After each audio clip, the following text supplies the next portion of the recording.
Perkenalkan, kami dari kelompok 4 akan mempresentasikan hasil diskusi kami tentang evaluasi sistem produktivitas perusahaan.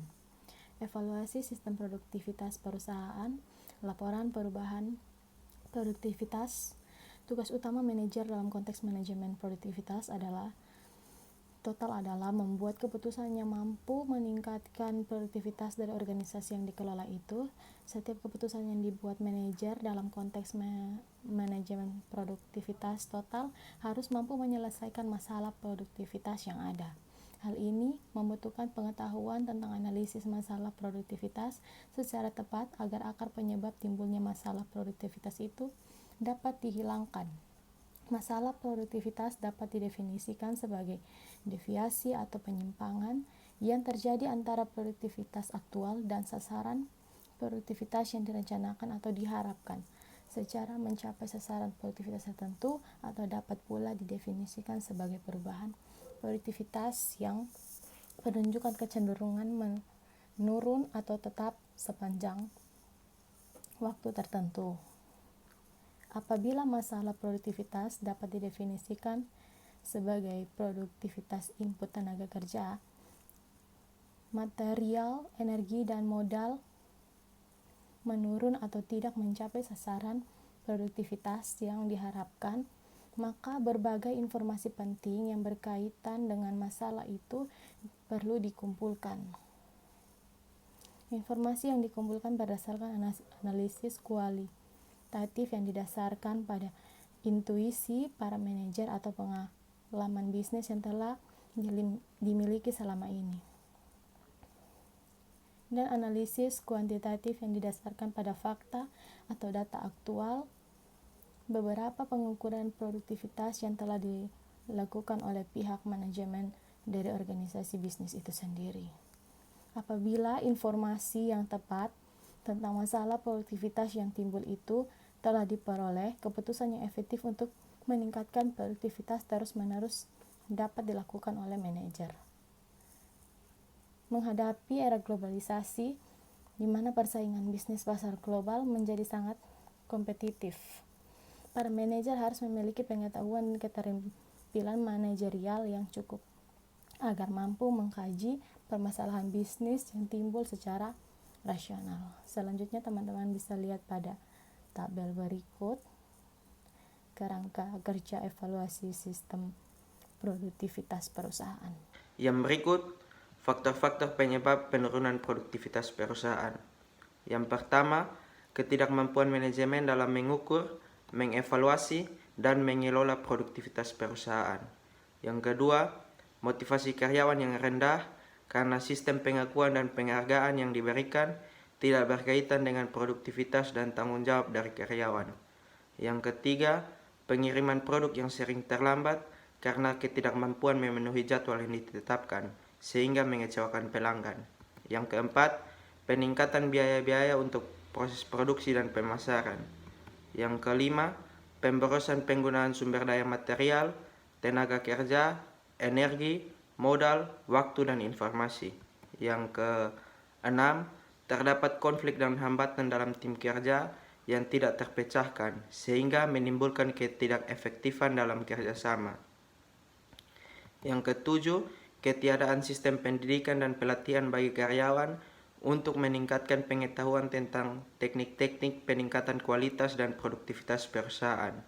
Yang kedelapan, kegagalan perusahaan untuk selalu menyesuaikan diri dengan tingkat peningkatan dan perkembangan ilmu pengetahuan dan teknologi dalam industri. Yang berikut, alat-alat yang digunakan dalam mengevaluasi penyebab penurunan produktivitas perusahaan. Yang pertama, brainstorming.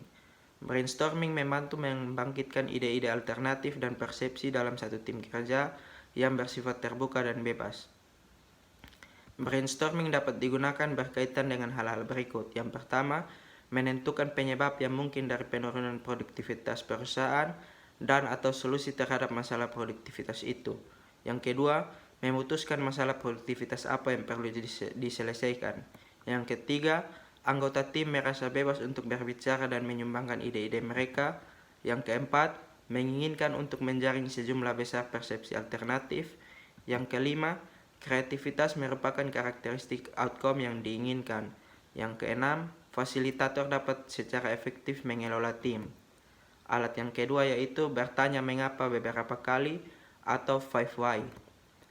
Konsep bertanya mengapa beberapa kali dapat digunakan untuk mendapat atau menemukan akar penyebab dari suatu masalah yang berkaitan dengan produktivitas perusahaan. Yang berikut diagram Pareto. Diagram Pareto adalah grafik batang yang menunjukkan masalah berdasarkan urutan banyaknya kejadian.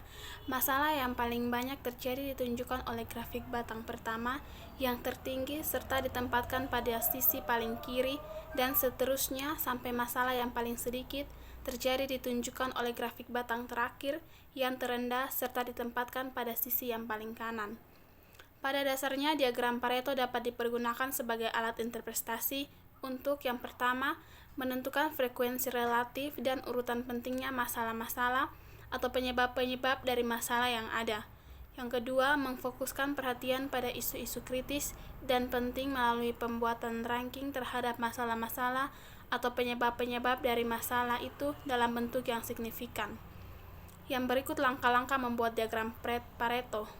Yang pertama, menentukan masalah apa yang akan diteliti, mengidentifikasi kategori-kategori atau penyebab-penyebab dari masalah yang akan diperbandingkan. Setelah itu, merencanakan dan melaksanakan pengumpulan data.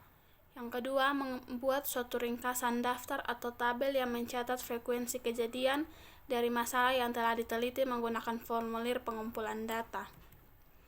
Yang berikut adalah contoh ringkasan masalah kerusakan produk mainan plastik pada minggu pertama bulan April 1998.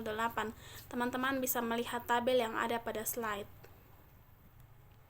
Yang berikut membuat daftar masalah secara berturut-turut berdasarkan frekuensi kejadian dari yang tertinggi sampai terendah, serta hitunglah frekuensi kumulatif persentase dari total kejadian dan persentase dari total kejadian secara kumulatif. Teman-teman bisa lihat contohnya pada tabel yang telah disediakan pada slide.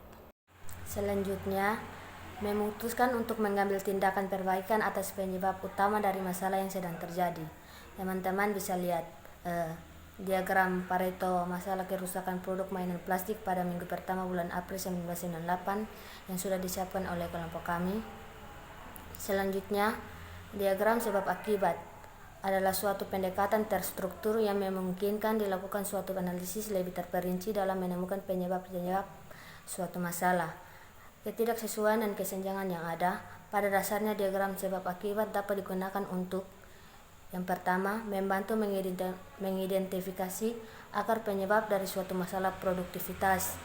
Yang kedua, membantu membangkitkan ide-ide untuk solusi suatu masalah produktivitas.